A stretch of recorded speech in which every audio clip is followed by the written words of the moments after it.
The transfer portal just keeps getting crazier, and it's not necessarily the people that go into the transfer portal, as we kind of expect that. It's where they decide to go. Before we get into it, please go ahead, hit that like and the subscribe button. Let me know what you guys are thinking down in the comments below about the recent transfer that Missouri just got. Do you think it's going to work out? And do you think Missouri can cause some trouble in the SEC East? Okay, so we have to talk about it.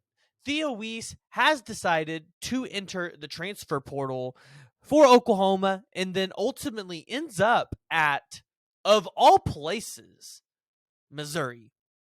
And this one's pretty interesting because Missouri was able to go out there and land the number one wide receiver in 2022 in Luther Burden. And Luther Burden got to see the field this year. Now, he didn't see as much of a production standpoint as Dominic Lovett or even Barrett Bannister, but Luther Burden had a pretty good year for a true freshman. 38 receptions, 329 yards, 6 touchdowns. In terms of the wide receiving group, Luther Burden definitely had the most touchdowns, and I believe Luther Burden even got to see some rushing attempts this year. Yes, he did. 17 attempts, 91 yards, and he even saw 2 touchdowns on that. So, as a true freshman, to have 8 touchdowns, that's pretty good production. But they're bringing in Theo Wease Jr., who you would expect he wants to be the number one wide receiver out there at Missouri. And in Theo Wease's career, he hasn't been awful, but he just hasn't been the number one option or as good as some people thought he could be at Oklahoma. In 2021, he had 37 receptions for 530 yards and only 4 touchdowns. In 2020, that season he got hurt, he had 8 receptions, 136 yards, and only 2 touchdowns. And this year in 2022, it just, after coming out of the transfer portal where in 2021 he entered it because, let's be honest, he didn't want to play for Riley anymore. He actually decided to come back because of Lebby. He only has 19 receptions, 378 yards, but he has 4 touchdowns again. Ultimately, for this man, it just didn't work out here at Oklahoma. He just really couldn't put it together here to be able to get on the field. And, and that's kind of sometimes to be expected with some wide receivers. Oklahoma is just talented up and down the board. And that's nothing to say that Theo Wease is not talented. Theo Wease is extremely talented. It's just hard to go out there and compete with a lot of the guys that Oklahoma's had. I mean, look at it. In 2021, we had Jaden Hazelwood, Mario Williams, Marvin Mims, and then you have Theo Wease. That's a hard room to go in there and compete with. Ultimately, here at Missouri, you would expect him to be able to potentially challenge Luther Burden for that number one spot. But I think it's all going to be dependent on what Missouri is able to do in the transfer portal when it comes to a quarterback. Now, we know there are several good quarterbacks that are in the transfer portal, and there's a couple options that they could turn to, whether that's the 4-star quarterback from Nick Evers, which if you're Theo Wease, you're probably trying to recruit Nick Evers out to Missouri. Now, does Missouri want to take what would be a redshirt freshman? I'm not sure. The other options are you could go out there and get DJ Uiagalelei from Clemson. Very good, serviceable quarterback, and a guy with, that kind of talent around you, you would expect DJ would be able to show out. Additionally, you've got Devin Leary from NC State. And Devin Leary this year was considered to be a quarterback that could potentially go to the league and put up numbers. Ultimately, injuries, again, plagued him. The other quarterback that is pretty interesting is a quarterback right down south at the University of Texas, Hudson Card.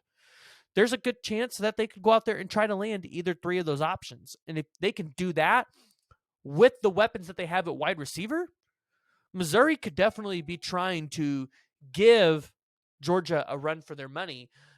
If you're Missouri and you're trying to compete with Georgia in the East, the one thing you have to be able to do is solidify a defense. And I'm not sure that they're going to be able to do that in terms of what they're going to be able to do on the defensive side of the ball through the transfer portal. That's just going to be something hard to put together. Missouri this year was allowing 25 points a game, which oddly enough, they were only scoring 25.5. So they were allowing 337.3 yards. So, hey, their defense is better than most because there's a lot of teams above that 400. So Missouri could go out there. They could be competitive. They had a good into the season. You know, they beat South Carolina 23-10. They beat New Mexico State 45-14. They beat Arkansas 29-27, which, hey, that's became a rivalry with Missouri. Ultimately, they do get blown out to Tennessee, and they lose to Kentucky 21-17. When I go and I look at their schedule for 2023, it is pretty favorable, right? You have South Dakota at home, Middle Tennessee at home, Kansas State at home, and Memphis at home. So all four of your out-of-conference games are at home. Kansas State won't be easy, but the other three they should be able to handily win. Then you have to go play Vanderbilt. And that's going to be a question. Are they able to go out there and beat Vanderbilt, who potentially is an up-and-coming team in the SEC, right? Vanderbilt had a pretty good bounce-back year, and I would expect that they're going to be able to continue to build that momentum. And, hey, next year, I bet they're going to even go bowling. So if they're able to win that game and go 4-1 or 5-0 to start the season, as you start to head into your LSU, Kentucky, South Carolina, this schedule starts to look potentially a little bit more favorable in games that you could go out there and win, because now you only have to get one win to become bowl eligible, but only 3 wins to, potentially have a good season with 8 wins. You have LSU at home. You've got to go to Kentucky, but then you come back to home and you've got South Carolina. Unfortunately, you have to go to Georgia. That's probably a loss. But again, you get Tennessee at home, you get Florida at home, and then you end the season at Arkansas. And if you can replicate what you did at Arkansas or against Arkansas this year, you're in the golden seat here. So ultimately, what I see here is Missouri got a great wide receiver throughout the transfer portal. The question is, are they going to be able to put it together with a quarterback, and who would they be able to go out there and get?